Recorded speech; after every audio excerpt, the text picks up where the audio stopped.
السلام عليكم اخواتي، كيفكن؟ يسعد لي اوقاتكم، ان شاء الله تكونوا كلكم بخير وبصحة جيدة.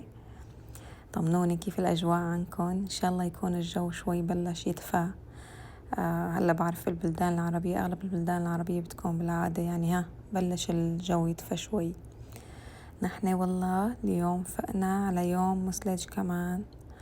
الجو كتير برد وعاصفة لا يوصف، يعني اللهم صل على النبي.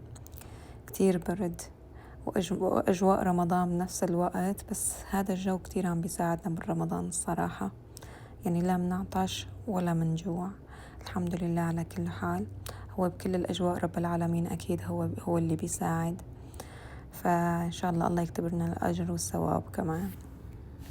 هلأ يمكن عم تسألوني ما دام الجو بارد كتير وعاصفة وفي ثلج وين طالعين بهالبرد؟ والله رايحين إن شاء الله نجيب شوية نواقص للبيت مثل الخضرة واللحوم وهيك شغلات. فرايحين على محل عربي هو قريب منا وخرج مشي، لكن بالصيف يعني، بس بالشتاء بيطول شي 40 دقيقة. ف يعني مو خرج مشي الصراحة بهالبرد. فحابين نروح نجيب شوية مثل ما قلت لكم أغراض للبيت. اليوم قررت أعمل سمك بالفرن. المأكولات البحرية يعني نحن كتير منحبها، إن كنت أنا أو زوجي أو الولاد، يعني كل أنواع المأكولات البحرية. فما بعرف شو رأيكم، أنتوا بتحبوهم ولا لا؟ لا بعرف، في ناس ما بحبوا السمك بس في ناس بحبوا. فاليوم قررت أعمل سمك. فجبنا 4 قطع، وبنفس الوقت قلت بدي أعمل روبيان كمان. ولادي كتير بحبوا وبيعشقوا الروبيان، ما بعرف إذا جربته من قبل. هلأ بدي أحكي لكم صراحة، أنا بسوريا ما جربته أبدا، ولا في تركيا الصراحة لما بقيت وعشت هنيك. بس لما جيت لهون كنت داوم على مدرسة لأتعلم اللغة الإنجليزية، فكانت رفيقتي عراقية الله يذكرها بالخير، كتير بحبها. فمرة من الأيام كان منتهي الفصل الدراسي، قررنا إنه كل وحدة تجيب شي أكلة. هون بسموها بطلك. يعني إنه كل حدا بالصف، كل طالب أو طالبة بجيبوا أكلة، بمدون على سفرة على الطاولة. يعني هيك كل واحد بيدوق من أكل التاني. وبنفس الوقت بيتعرفوا على ثقافات بعض، يعني شغلة كتير حلوة. فهيك هي كمان كانت جايبة روبيان. فصراحة أنا ما كنت ضايقته ولا مرة. وكشكل الروبيان كتير ناس بيشوفوا بيقرفوا منه. فأنا كمان أول ما شفت الصراحة هيك شعور صار فيني إنه ما بقدر أكله وهيك. فهي صراحة أقنعتني إنه جربه، قالت لي إنه بس دوقيه مرة واحدة، وإذا ما عجبك روحي كبي، وأنا يعني ما رح أزعل منك لو شو ما كان يكون، بس دوقيه. فعن جد قد ما كان طيب نفسه بالأكل، والطبخة هي كانت كتير طيبة ولذيذة. فجربته وقلت لها أكيد بدك تعطيني الوصفة، ومن بعد هلأ يعني بدي أنا كمان أعمله في البيت. أي والله عطتني طريقة كيف تعمله وتطبخه والمقادير وكل شي. فقلت بدي أجربه بالبيت كمان. فلما جربته زوجي كمان كتير حبه والولاد حبوا.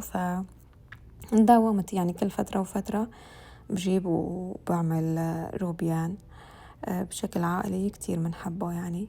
فكمان كتر خيرها صديقتي، عرفتني على طبخة جديدة، وبنفس الوقت أعطتني درس أنه الإنسان ما لازم يحكم مسبقا على شغلة من الشكل.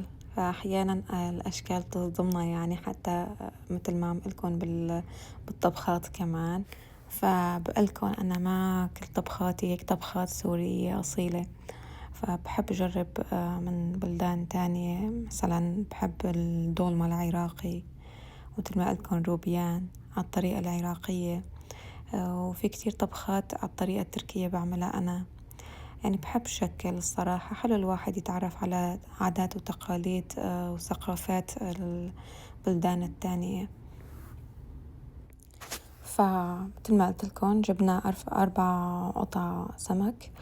هلا نحن جبناهم كانوا منظفين وجاهزين، بس مع ذلك أنا حبيت أغسلهم مرة تانية ونقعتهم بالخل شغلة دقيقتين 3 مو أكتر، فبس هيك مشان الريحة شوي تخف ريحة السمك.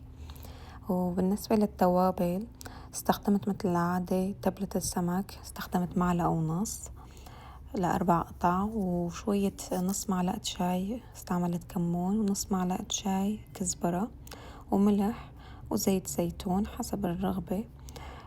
زيت الزيتون بيخليه يصير كتير طري وبنفس الوقت ما ينشف.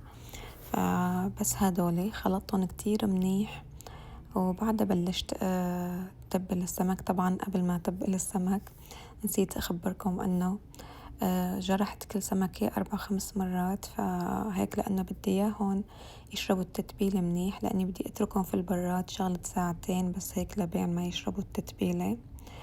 فعشان هيك جرحتهم. وبعد ما تبلتهم منيح جبت صينية الفرن واستعملت ورق الزبدة، لأنه ما بدي السمك تلزق بصينية الفرن، فورق الزبدة بتمنع هالشي. وبنفس الوقت إذا نزل منه تبلة والزيت وهيك يعني ما بدي إياه كمان يلزق بالصينية. فكمان استعملت ليمون، يعني بتعرفوا السمك والليمون ثنائيان لا يفترقان. ما بيصير السمك من دون ليمون، وبيعطي نكهة كتير كتير طيبة وريحة كمان طيبة. فصفيتهم بصينية الفرن، وبعدها جبت ورق الزبدة، لأنه الورق الزبدة بتعرفوا بالعادة بيكون كتير قاسي، فهيك مسكته تحت المي شوي وليطرى شوي، وبعدها غطيت الأسماك فيه وحطيته بالفرن تقريبا شي 2 لهيك تشرب التتبيلة منيح. فبعد ما نطروا بالبراد 2 قمتن وحطيتهم بالفرن تقريبا أول 20 دقيقة. تركت ورق الزبدة من فوق ما قمتها. بعد 20 دقيقة قمت ورق الزبدة وتركت السمكة كمان بالفرن تقريبا ربع ساعة. يعني بالمجمل كله يمكن 35-40 دقيقة مو أكتر. بتعرفوا السمك بيستوي بسرعة وما ما بيطول كتير يعني. فهون لبين ما يطبخ السمك بالفرن بلشت أعمل الروبيان. هذا هو الروبيان مثل ما شايفينه بالشكل. يمكن كتير ناس يعني ما مثل ما قلت لكم بيعطوا مثلي حكم مسبق، بس صدقوني يعني إذا ما بعدكم ما جربتوها جربوها كتير طيبة. يعني طعمتها مثل السمك، لأنه هي واحدة من الحيوانات البحرية، فصدقوني النكهة كتير بتشبه طعمة السمك. فبالنسبة للتوابل أنا استعملت زيت، طبعا الزيت دوار الشمس، وتوم مهروس تقريبا 4 فصوص، وكمان ضفت معلقة تبلة السمك كالعادة، وشوية كمون نص معلقة شاي، وكاري كمان نص معلقة شاي، وكزبرة كمان نص معلقة شاي. فهدول حمصتهم كتير منيح لبين هيك ما تشموا ريحة التبلة مع التوم بلش يطلع. بعدها بتضيفوا الروبيان، فبتحركوه شوي وبعدها بتغطوا عليه، فهو بيصير يترك المي شوي الموجود فيه. فهون انتو كمان بدكن تنتظروا شوي. طبعا كل فترة وفترة بتفتحوا بتحركوا بترجعوا بتحطوا الغطا. المهم بعد ما تشرب المي شوي بتصيروا بدكن تضيفوا الملح. هلا ما بنصحكم تضيفوا الملح أول شي مع التوابل، لأنه الروبيان بيقسى، فنحن بدنا إياه يضل طري. فلهيك تقريبا لآخرته بنضيف شوي. مثل ما شايفين أنا هلأ بعد ما شرب المي الموجود فيه ونشف وما بقى فيه مي كتير، فضفت الملح وضفت شوية فطر وفلفل ملون بيعطوا نكهة كتير طيبة ولذيذة. فبتحركوه شوي وتنطروا هيك ليدبل الفلفل والفطر شوي، وبعدها بيكون جاهز للتقديم. صدقوني يعني طعمه لا يوصف، كتير كتير طيب. ومثل ما قلت لكم بنصحكم تجربوها.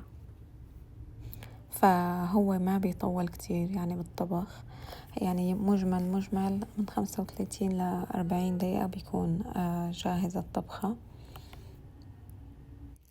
فبعد ما جهزت الطبختين فبلشت جهز الأطباق.